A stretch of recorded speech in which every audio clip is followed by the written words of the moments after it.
अभ्यास कर रहे हैं। हम क्या कर रहे हैं? सजीव आच्छादना का लाइव मल्चिंग का अभ्यास कर रहे हैं। साथियों, हर एक मुख्य फसल के साथ किन किन आंतर फसलों का, इंटरक्रॉप्स का सहजीवन है, हमने देख रहे हैं। हमने देखा कि सभी द्विदड़ा में अलसंधि इज द बेस्ट, लेकिन रबी सीजन में अलसंधि नहीं कर सकते।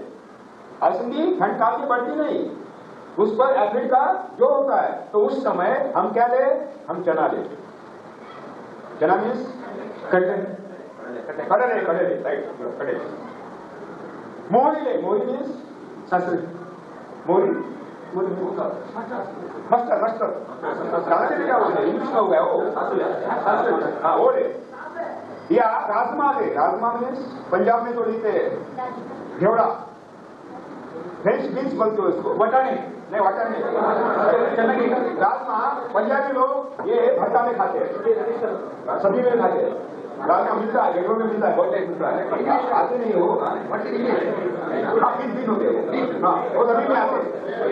सोयाबीन में हो, सोयाबीन आता है। देखिए 1 मिनट,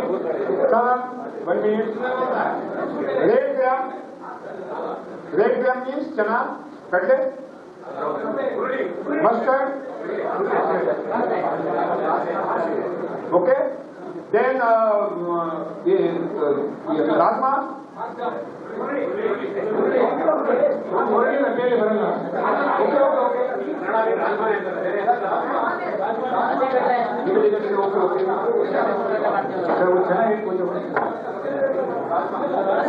राजमा को फ्रेंच बीन कहते हैं। फ्रेंच बीन क्या कहते हैं? फ्रेंच बीन कहते हैं। और असली को इंडियन बीन कहते हैं।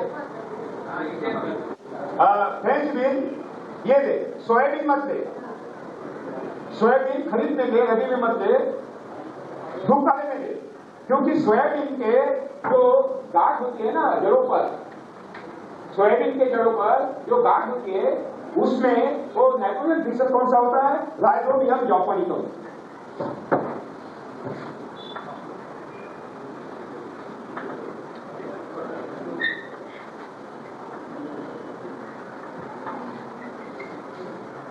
उसके जड़ों पर गांठ, रूट्स पर जो गांठ होती है ना, नोडल्स, उस नोडल्स में कौन बैठा होता है? राइजोबियम जॉर्जियम। It is the foreign species, ये चाइना से हमारे यहाँ आया है।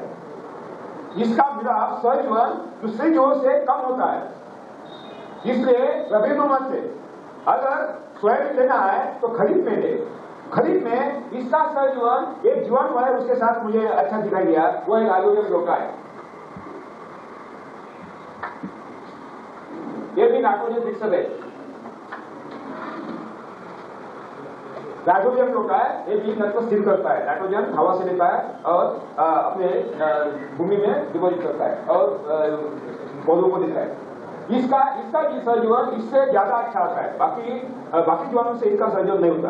हाँ ये होता है अपने कटले के जड़ों में बैठा हुआ। कहाँ होता है? कटले के जड़ों में बैठा हुआ होता है, ये राइजोबियम लोका है। यानी अगर सोयाबीन लेना है खरीद में तो 10% इस सोयाबीन की बीज में आपको क्या मिलाना पड़ेगा? कटले के बीज मिलाना पड़ेगा, ताकि सिम्बोसिस करे, उसका सहजीवन अच्छे तरह से चले, नाइट्रोजन ज्यादा से ज्यादा मात्रा में। हवा में से नाइट्रोजन देकर भूमि में संग्रह करने वाले और हमारे 4 मित्र है, दोस्त है। राइजोबियम का है, इसका सिम्बायोटिक बैक्टीरिया, सहजीवी अणु जीवाणु है, लेकिन कुछ असिम्बायोटिक असहजीवी जीवाणु है जो पौधों को दे देते। राइजोबियम क्या करता है? ठेठ पौधों को देता है, पेड़ों को देता है। लेकिन ये पद्धति है, आप उठाओ और खाओ, वो है क्या? एसिडोबैक्टर,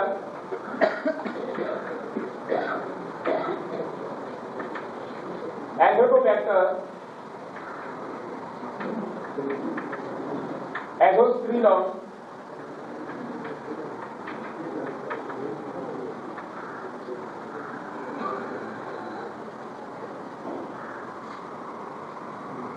बाइटेरिया।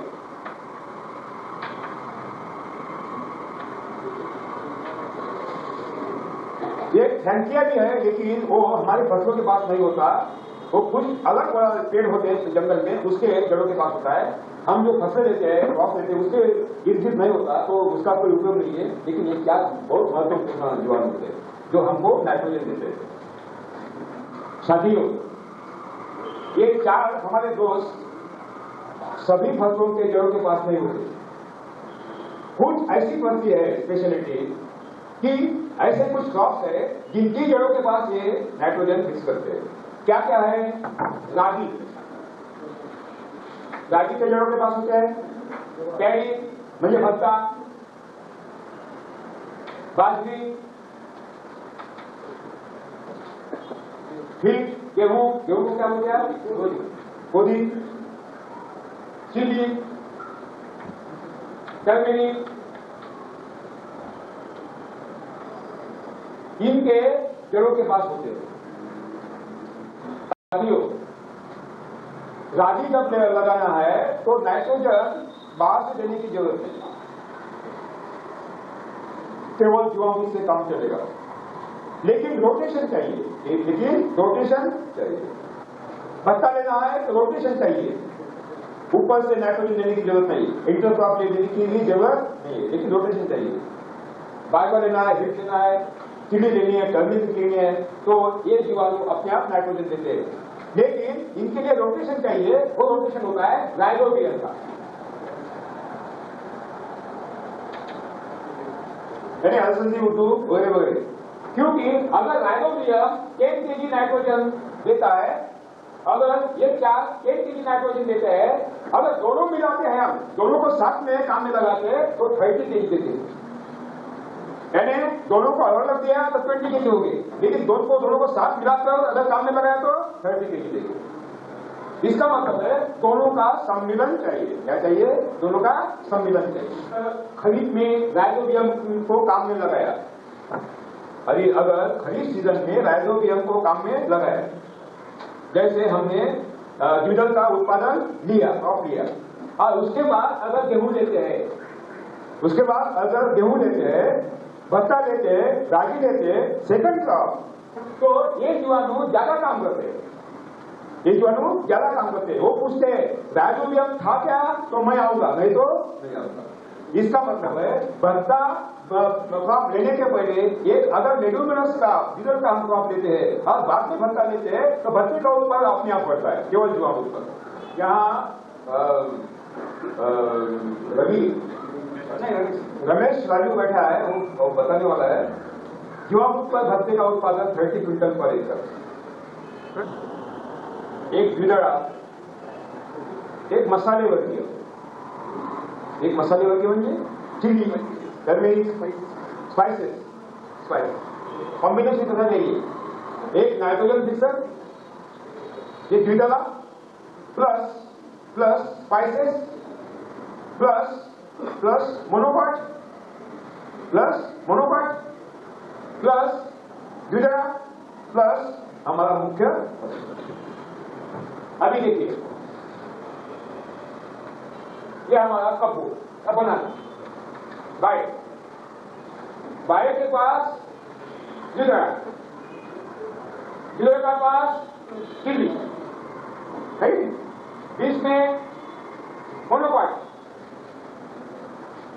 बाद में चिली और डाइकॉट, और ये हमारा कपूर या बाय। अगर ये कॉम्बिनेशन करते हैं, उसमें सिंडू, उसमें मेकेजोड़ा, क्योंकि मेकेजोड़े के जो तुला होता है ना, मेकेजोड़े का क्या बोलते हैं आप, लॉरी, वो फेंकता है ना ऊपर से, उसके तरफ ये हमारे बीच में तेजी से खींच कराते हैं, वो खींचते हैं बिल्कुल, तो वो भी होना चाहिए।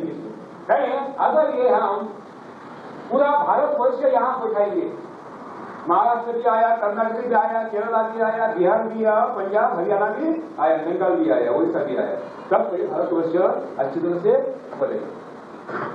मैं बताऊंगा जब क्रॉप पैटर्न होंगे, तब प्रत्येक हर क्रॉप का कैसा पैटर्न मैं बताऊंगा, अभी लिखने की जरूरत नहीं। क्यों बता रहा हूं मैं कि कैसे कैसे इंटर क्रॉप का सिलेक्शन करना चाहिए, उसका चुनना चाहिए और उसका इंट्रोडक्शन कैसा करना चाहिए, बात बता रहा हूं।